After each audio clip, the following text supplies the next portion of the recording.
Thank you very much for staying with us on Journalist Hangout on TVC News. Well, things seem to have taken another turn now as Boko Haram insurgents are coercing residents of Shiroro local government area of Niger State into marrying off their daughters at the age of 12. And residents of the affected communities say the insurgents have ordered them not to recognize any constituted authority. The chairman of the Shiroro local government area, Suleiman Chukuba, confirmed the influx of Boko Haram terrorists, saying only 4 wards were invaded, and he says residents were made to believe that they were Boko Haram elements because of their mode of preaching. It's such a concern for me because, Niger State, a way is bad enough that Boko Haram is, doing this much damage in the northeast, but this is Niger State, and it shares a particular proximity with the FCT. And then we are reading of, these onslaughts on their part. What do you make of this, Mayor? I don't think it's a new development. It has been happening for some time. There was a time we discussed when some Boko Haram elements were able to, when their governor confirmed that they were actually controlling some local governments and all that.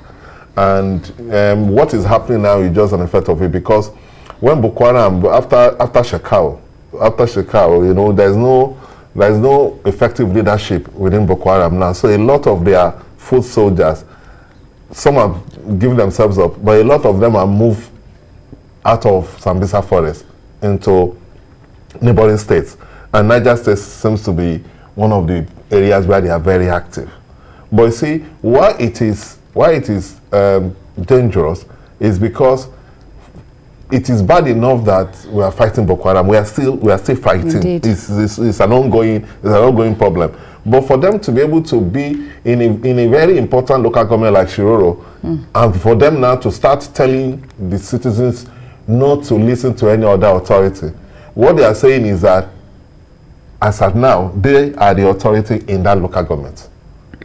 And it is unacceptable. The federal government, I know that our army and the government have done very well because it's a very difficult war. We concede that.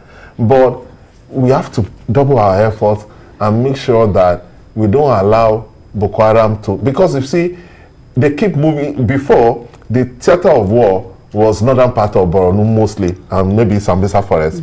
But now, they are moving into areas where if something can happen in Niger, like you said, Abuja is in play, because if they are comfortable enough to preach, move around, give instructions, marry young girls off, who says they cannot come to Abuja tomorrow? So the government has to realize that its own authority as government is being threatened. But BKO, why, in your opinion, is Niger State such a vulnerable state as this? I mean, what is a Niger State for Boko Haram? Boko Haram had always wanted to expand its tentacles. Remember, early on, Boko Haram were in Yobe, they were in Gombe, they were in Adamawa, Borno State. They were very active in Kano. In fact, they carried out an operation in Kano in which more than 120 people died in one day. At the bus station or something. Yeah. Yes, they were opening up prisons and all that, detention centers they opened. And they had been active in Abuja too, carrying out bombing attacks and all that. Then, in order to survive, they decided to shut down some of their sleeper cells, because they now realized that, look, after the 2015 election, it became clear to them that, look, we can't be everywhere. In order to survive, let's adopt the Al-Shabaab method. Keep the areas where we are strong. And that was why they decided to remain in 3 states. Adamawa, Yobe, and Borno State. Now, sometime last year, early last year, Shekau published pictures of members of his faction of Boko Haram inside Niger State. I said it on this program when it happened, but some people denied. Remember, Shekau was the one who organized the kidnap of the government secondary school Kagara students. In Niger. He was the one who gave the bandits money to arrange the kidnap. And he was the first to publish pictures of those children in captivity. When he said that, people said it's a lie. In fact, there was a particular presidential spokesman who did a tweet that, oh, you are a liar. Because he felt that, people should not know that Boko Haram was spreading its tentacles. Not long after that, the governor of Niger State came out to tell us that Boko Haram was in his state. In fact, he gave the distance from that place to Abuja, that look, if we joke with this matter, we'll be in trouble. I've seen a video where Boko Haram gathered people in Niger State and were forcing Christians to convert to Islam in that same Niger State. This is not new. Why we can't go and dislodge them from where they are? We know where they are. We always behave like we don't know these things. These things, look, within the security family in our country, we know where those guys are in Niger. We know the local government. The governor knows. People in that state, they know. But why we have not gone there to chase them away and put an end to the nonsense that they are doing? In today's Nigeria, you don't want to hear that Boko Haram is controlling territories. But we are being told now that even in Niger, not Borno, we've denied that of Borno for so long. They don't control any territory. Lie from the pit of hell. No, Niger, we are being told now. So the chairman said it's only 4 wards. So those 4 wards, are they not Nigerian territory? What nonsense. Oh, it's only 4 wards that they are controlling. Who is asking you how many wards?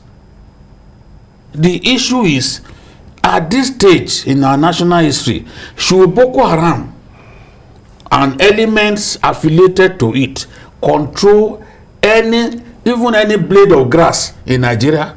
Should it be happening? See the mess that they are putting our people to. In the islands of Lake Chad, they are forcing our people to pay taxes to them for them to be allowed to farm.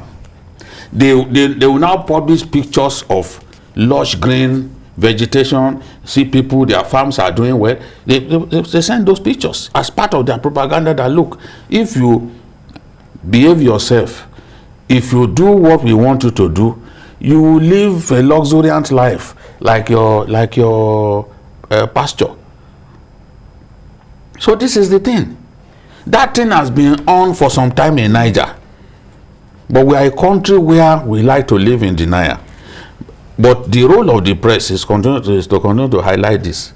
These issues. When will the armed forces go and put an end to that nonsense? Right. That is the question that needs to be answered. Even at that, how much of blame, Mayor, would you also place on, the parts on the quarters of those who are governing us? Boko Haram is now reported to be enticing residents in these Niger communities. Money is even pushing them, attempting to push them to attempt to topple the government and a host of other, alleged atrocities. Why can't the government, do that? Because it seems to an average mind that there doesn't seem to be government presence in these areas. It still boils down to lack of will to do the needful, because it's basically a security situation, and because we live in denial, we tend to close our eyes and wish the problem to just go away. We know that problem is in Niger. We've discussed it on this program before when the governor said, oh, they are controlling certain amounts of local governments in it. So it was the governor that said so. And we told the government then that, look, you cannot allow Boko Haram to, we are not talking of Borno now, you cannot allow Boko Haram to be controlling places in Niger State, which is just next state to Abuja. We told the government then. Yet, government has not done anything about it. And because you live in denial does not mean the problem will not be there. The problem is there. And it will fester. Because the problem is that when you now, the people that live in that area, they are now at the mercy of these Boko Haram foot soldiers. And they are in the position to do whatever they like. Because since they are the authority at that time, since government has shared this authority is a responsibility, that those Boko Haram fighters have become government in those local governments. They are the government there. So it is whatever they tell the people that they will do. Otherwise, they will kill them. Otherwise, they will kill them. So if they tell you that, oh, you must pay tax to us, by way of saying before you can go to your farms, you have to pay X amount of money. If you want to go to your farms, you have to pay that X amount of money. If they say now that, look, people must marry at the age of 12, you are not in a position to stop them from doing that, which is not right. So it is because government, the federal government is not, and the security of lives and property is the primary duty of government. The government secondary school Kagara students that were kidnapped. After the kidnap, a video was shot.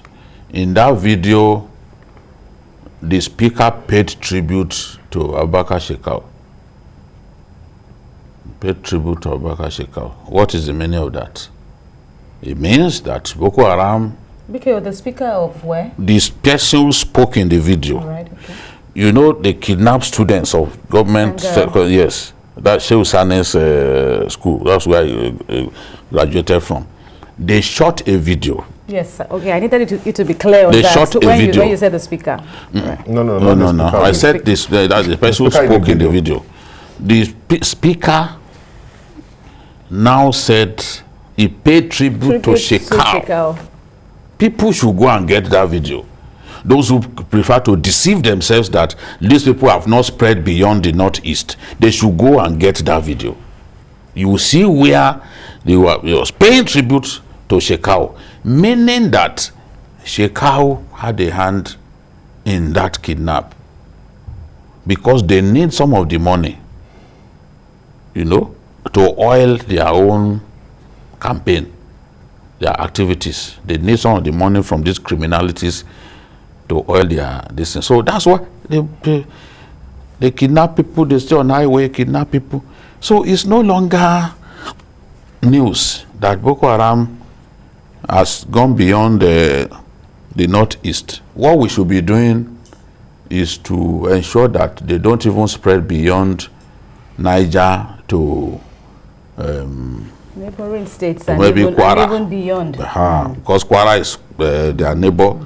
You know, they don't spread beyond that area. Let's contain them where they are and serve justice to them. The Chief of Army Staff boasted the other day that he's been sending people to go and keep an appointment with God. That is what we should be doing. Even God will not be against that. And the more you do that, the more we will respect you.